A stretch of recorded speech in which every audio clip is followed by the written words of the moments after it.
Hi there, I'm Andrea Koppel, and it's time for coffee, the podcast where you get to hear firsthand what the jobs and careers that interest you the most are really like. Hey there, Java junkies. Welcome to another K-Cup mini episode of Time for Coffee. By the way, K-Cups come in 3 sizes, single, double, and triple shots, or roughly 1 minute, 5 minutes, or 10 minutes in length. So if you don't have time to throw back an entire caffeinated career conversation, these K-Cup mini episodes of T4C can give you a quick caffeinated fix, whether you're on the go or you only have a few minutes to binge. So grab your mug and take a chug, because it's time for a caffeinated career triple shot K-Cup with my guest, Cloe Shasha. So we've already alluded to the fact that you have pretty much spent the entirety of your post-grad professional life at TED. What has kept you so captivated over the last 9 years that you've spent there?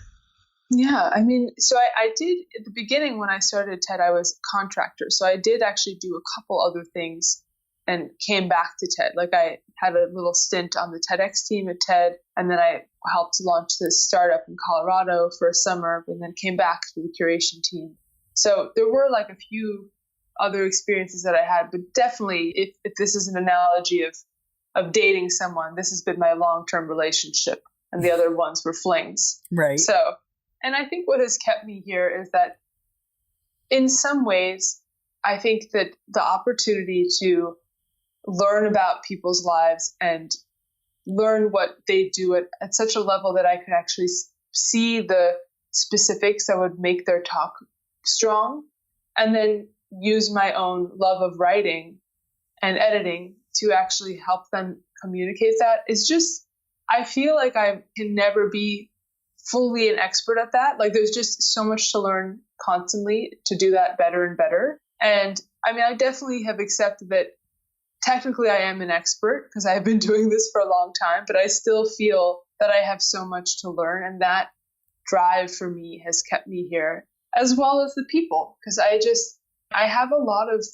several people who have been incredible mentors to me over my time at TED and who are friends as well, but really have helped me shape my growth and supported me in my interests. And, I've also had a lot of challenging times at TED where I felt like I was hitting a wall or was thwarted in some way, and I had to figure out how to sort of redefine my job and had to negotiate with people. And so I think there were moments when I thought I might leave, but ultimately I have found an opportunity to continue growing, and that has kept me there.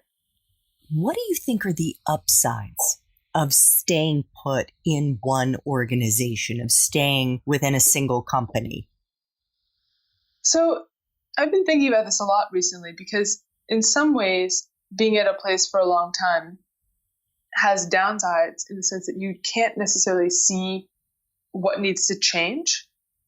But on the flip side of that, this is the opposite of what you just asked, which is that the downsides are that it's easy to get attached to things that were that way before. So, well, that's how it was, right? And it's like, well, we need to change it. And so adapting to change can be more shocking, and then we just do it eventually. Whereas people who come in fresh can often offer, why are you doing that way? That isn't necessary, right? And then suddenly something is made more efficient. Mm-hmm. So that is something that I really value of all the people who have joined over the years who have helped change the way that we do things. But what I feel really grateful for in terms of my time there is that it feels like with every year that I've gained more experience there, I spend less time trying to navigate the distractions because I'm less distracted, right? Like I'm very rooted there. So I'm able to actually focus quite deeply on the work I'm doing because I already understand a lot of the other things that can get in the way, right? Like, oh, how do I talk to that team? It's like, well, I know how to talk to that team, so that's fine. So I'll do that when I need to.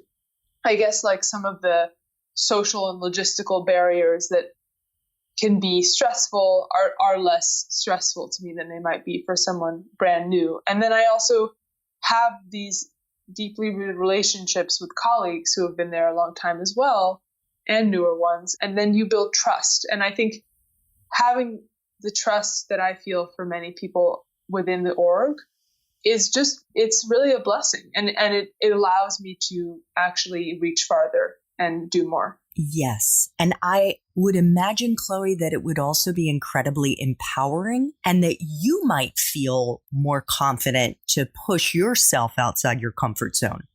Yeah, I think that's true in some ways. And I think in other ways, like I was saying earlier, because I have unconscious attachments to things that just have been the way they have been, I don't always think about how to stretch outside of the way that things are. And so that is like a constant balance to strike and a push-pull dynamic that I navigate.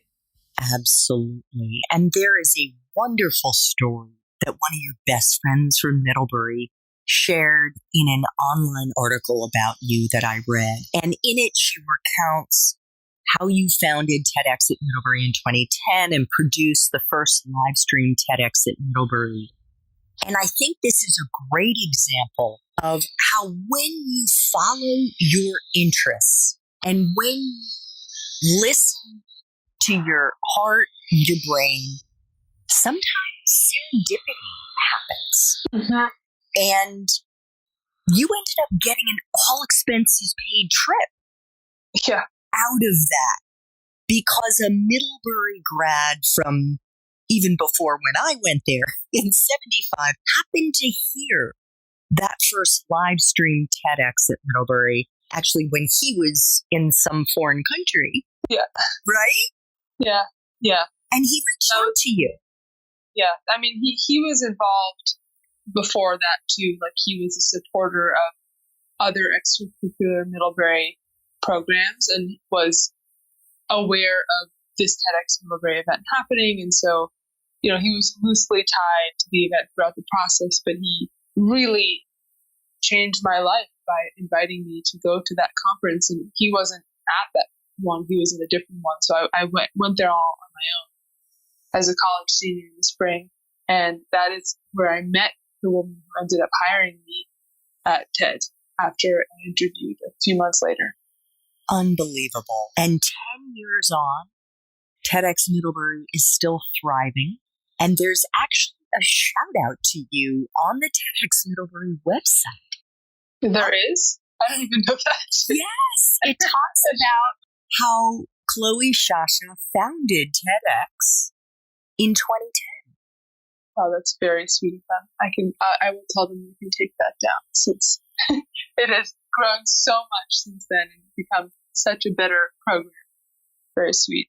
Well, I think that is so cool to think that while you were in college, you started something so powerful that is still not just there, but as you said, thriving and has grown so much since you started it. What do you think the takeaway is for our young listeners, Cloe? Well, I do think that there is, like you said earlier, a combination of serendipity and ambition involved in so many parts of our journey. And I think there are definitely moments when we put a lot of effort into things and it doesn't become fruitful and it's very disappointing. But that ultimately, just because that pattern happens a few times, that it doesn't mean it will continue to happen, and that getting that same energy up for other things, it really is about what we put in terms of what we get out of it, and that creating opportunities when there's a space for it by asking if something can be supported or asking if you can start something or applying for resources to do the thing if you're still in school and can apply for grants. Like all those things add up. And I do think that they snowball into opportunities later if you're open to them and if timing works out, which is the serendipity part. And if you show your credentials that allow you to try out those new opportunities. Thanks for tuning in to this K-Cup mini episode of Time for Coffee. If you want to listen to our entire caffeinated career conversation, please check out the show notes for this episode. Thanks so much for listening to Time for Coffee, where the professionals in the jobs that most interest you always have time to grab coffee 24/7, no matter where you live. I have one quick favor to ask you. Remember to rate, review, and subscribe to Time for Coffee. Thanks so much.